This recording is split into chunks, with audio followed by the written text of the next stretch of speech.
In a fiery spectacle that's got the whole nation talking, Nigel Farage has been dragged into a massive bonfire night controversy, sparking accusations of two-tier policing and exposing deep political divides.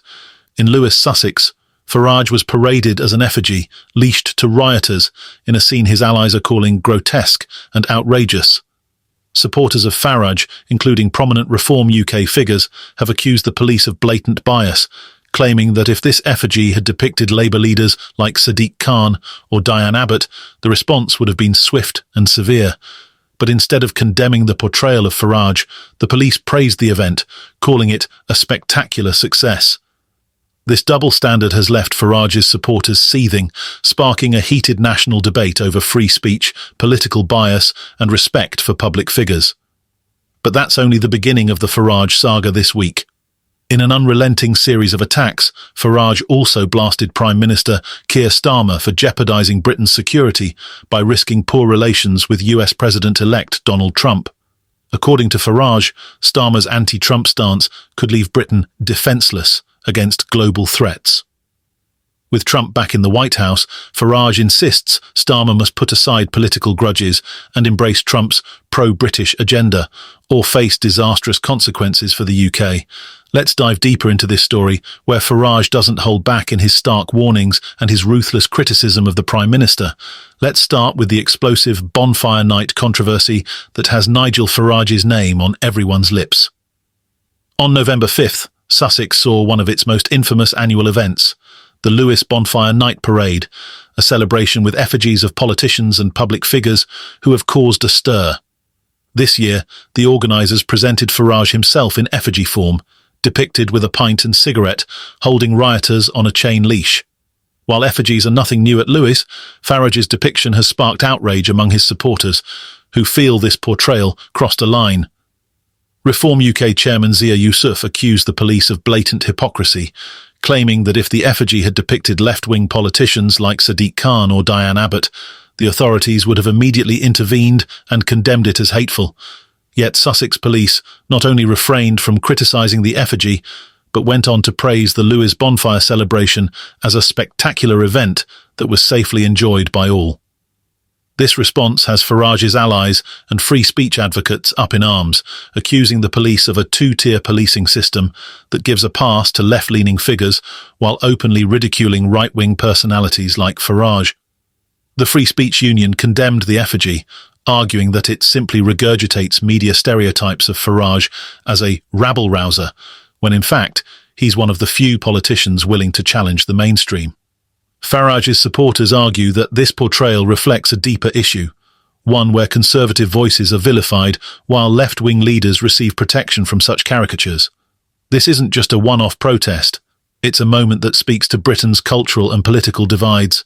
According to Yusuf, the effigy scandal is proof of a double standard. If a similar effigy of a left-leaning politician were paraded and burned, the police would have cracked down instantly, he fumed. As of yet, Sussex police stand by their statement, emphasising the event's long-standing tradition, even as the outcry over two-tier policing only grows louder. But the Bonfire Night debacle is just one of several controversies Farage finds himself in the centre of this week. Taking to the airwaves, Farage launched a scathing attack on Prime Minister Keir Starmer, who he says is putting Britain at risk by refusing to engage with US President-elect Donald Trump.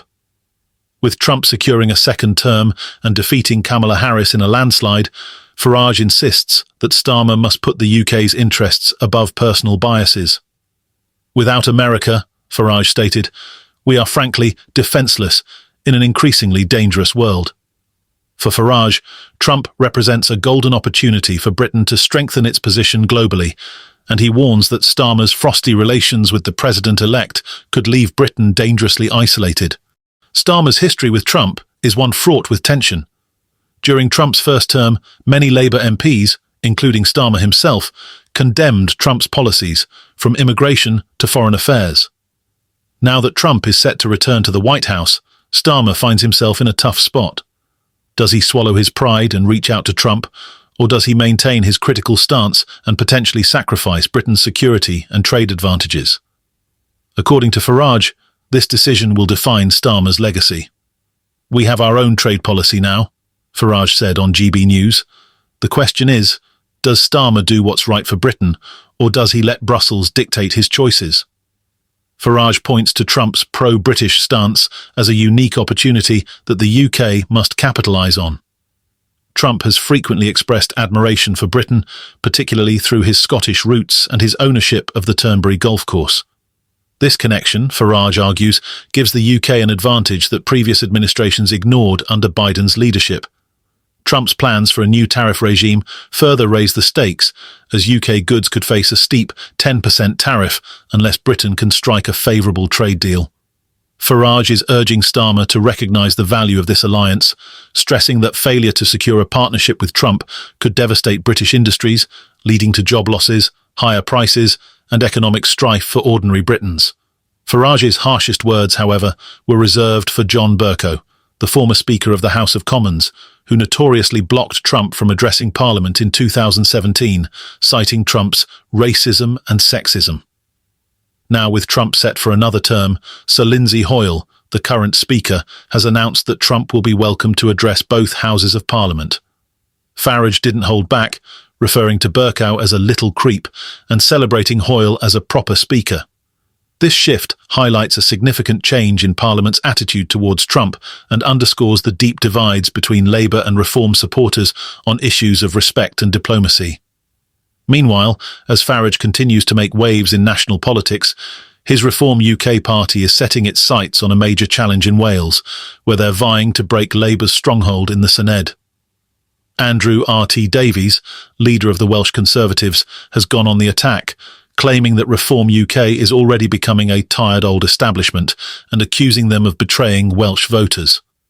According to Davies, Reform has backed policies that would increase the number of politicians in the Senedd, adding a £120 million expense to Welsh taxpayers.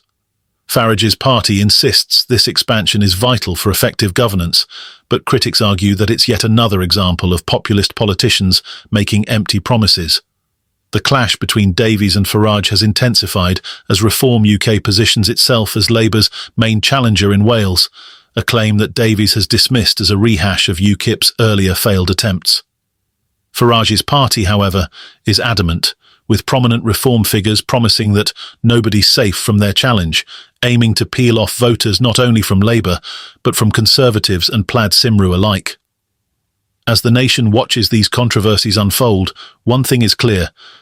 Nigel Farage is once again at the centre of the political storm, sparking debates on free speech, national security, and Britain's future on the global stage. The Bonfire Night scandal in Lewes, coupled with Farage's relentless criticism of Starmer's approach to Trump, has ignited a heated discussion on where Britain's loyalties lie and how its leaders will protect its interests. Farage's message is one of urgency, warning that without decisive action, Britain may be left vulnerable, facing a world where powerful alliances are more crucial than ever. The question remains, will Keir Starmer take heed of Farage's warnings and adjust his stance toward Trump, or will his previous opposition leave Britain more isolated? As Farage rallies his supporters and Reform UK presses forward with its political ambitions, Britain stands at a crossroads, with Farage emerging as both a controversial figure and a steadfast voice, calling for a recalibration of British priorities.